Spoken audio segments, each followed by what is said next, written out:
Happy Canada Day! Let's get creative using lines to create a Canada goose. The first thing we want to do is draw a circle for the head. Then we'll draw the neck, just on the bottom part of the circle, a few inches down. And then the body. You can do a leaf shape or a teardrop.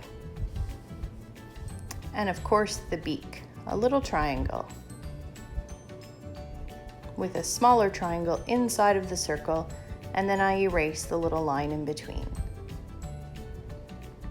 Now I'm going to make the neck thicker, so I draw a line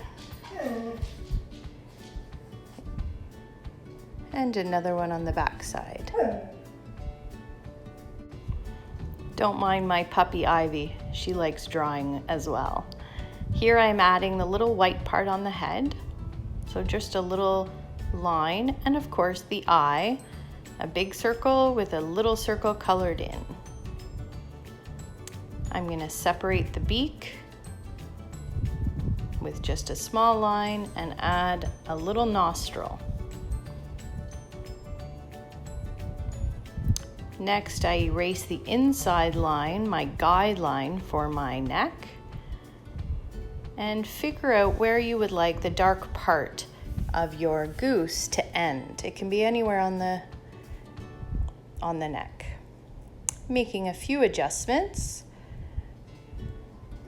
There's no right or wrong answer to the neck, so you can play and you can have fun and decide where you want it to go. Now I'm dividing up the body with a few lines to help with the feathers, and you'll see where we're going to go with that in a little bit. Of course, he needs some feet, so 2 lines down from the belly, and then draw your feet.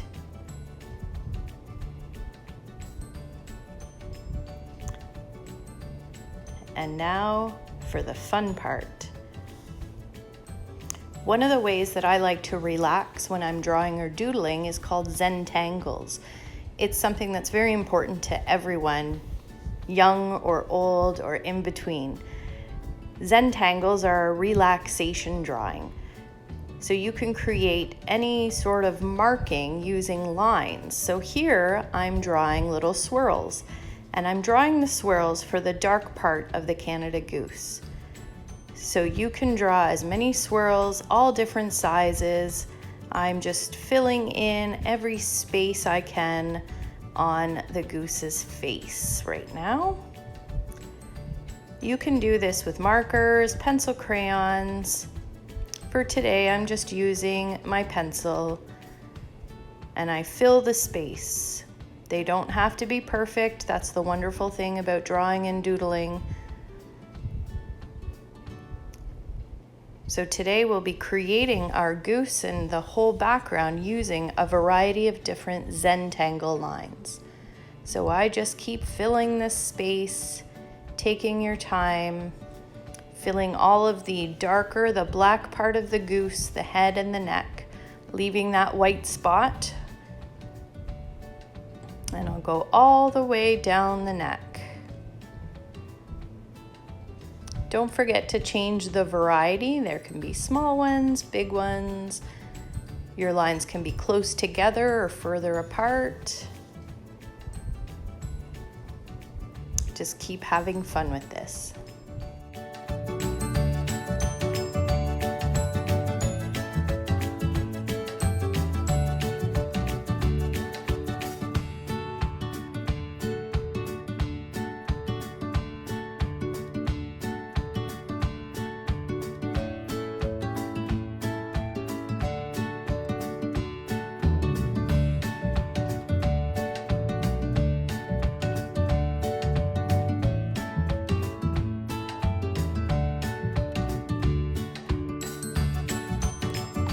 Now that my swirls are done to create the blackest part of our Canada goose, I'm I'm going to finish off the bottom of the neck with just some directional lines going up and down. They can be really close together to create some darkness, or they can be further apart to create some light.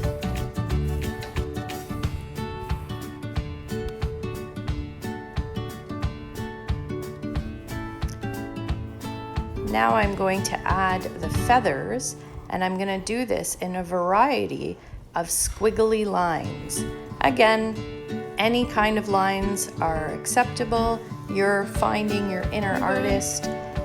I'm just going to create some wavy lines to give the illusion that there are some feathers here. This time I'm going to turn my page and I'm going to create some scallops or U shape, the letter U, again to create another version of feathers. Bush hogging. So you can create them all together, or you can draw them individually. I like doing both because it shows variety. So you can show different big feathers, big U shapes, small feathers, small U shapes, and have them going all in the same direction, but they don't have to be the same size. And if you want, you can make them longer, you can make them shorter. And coloring some in or shading some in with my pencil every few feathers, again, gives it variety, gives it a little bit of depth, and it's relaxing. That's the most important part. So keep going, drawing different versions, different sizes, shading them in. And I'm going to keep going, but I'm going to leave a little bit of space at the very tip of the tail to create some different lines, which will give me some different versions of the feather. Everything okay? Get yourself some breakfast. Cereal with blueberries, eggs.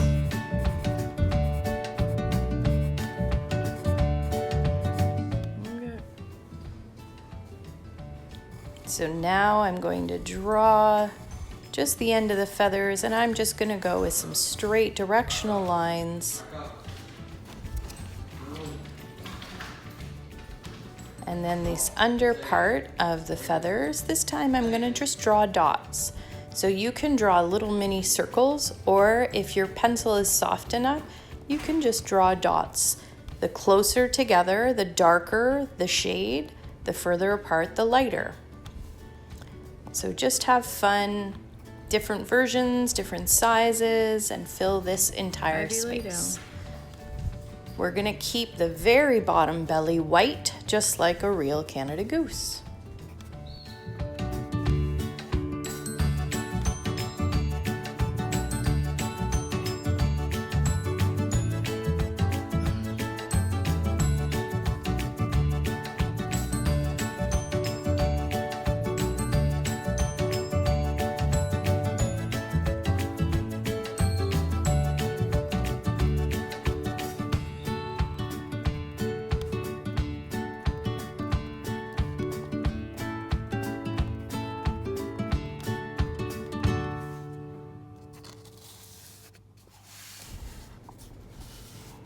Now we're going to just color in our legs and our feet. We'll be adding some grass underneath, so you don't have to go into too much detail, but I do like to put a few lines to show the webbed feet and darken it up a little bit.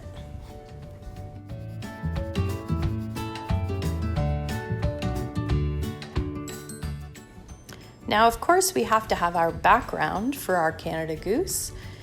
So I'm going to channel my Vincent van Gogh Starry, Starry Night and add some swirls in the sky to represent wind. So here you can just draw shapes of different sizes, swirls, let your pencil just kind of have fun and let your hand flow all over. Again, this part here, there's no right or wrong answer. It's just creating lines and directions using swirls and following the shapes. So fill your whole entire background with these light and fun lines all over. You don't want to go past the dark part of his neck because that's where we're going to add the water.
Now I'm going to start adding and thinking about our water. So I'm going to draw some wave lines that go right in behind my goose. And I'm going to follow those lines and repeat those waves after I finish the sky. And changing up the direction of the lines again gives you an idea of movement, an idea of where the sky meets the water. So I'm just following my waves, taking my time. What'd she do? Once you know how to do this, you're able to do this on your own. And what I sometimes do is I just put some music on and I start drawing these entangles, drawing these lines, and sometimes some really fun, unique lines come out of it. And I always feel more relaxed and centered, especially after a busy day. So just following my lines to create the illusion of water.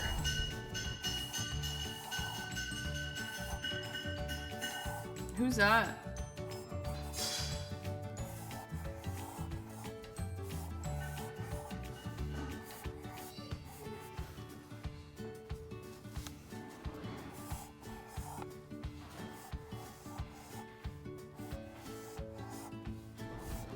So I'm going to go down to about his belly area, and that's where I'm going to start adding some lines for the grass. And you'll notice I'm drawing jagged lines in a variety of different directions, sizes, heights, and I'm going to use that for my grass. The grass is really fun because you can go up and down, you can go sideways, jagged lines, tall lines, short lines. I mean, you can have long grass, short grass. And don't forget, you can add color to any of this. You can draw your lines with pencil crayons or markers. You can go back after you've drawn it out in pencil and color it all in. You can use Sharpie markers to outline and then color it in. It's almost like you're making your own coloring pages. So the grass is fun because you're just drawing some jagged lines all over the place, making it look like the big tall grass that geese like to walk around in.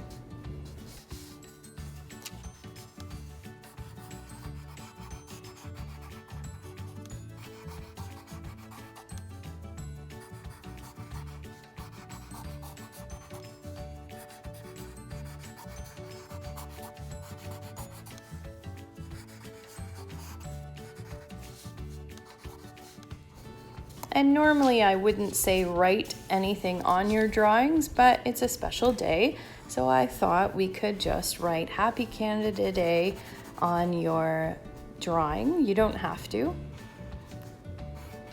So I'm using some block letters and some lines, again, thick lines, thin lines.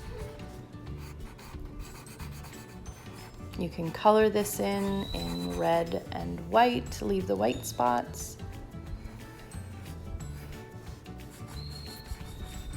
And once you're done writing your message, you can sign your name at the bottom, either with your initials or your first name, so that everyone can see your masterpiece.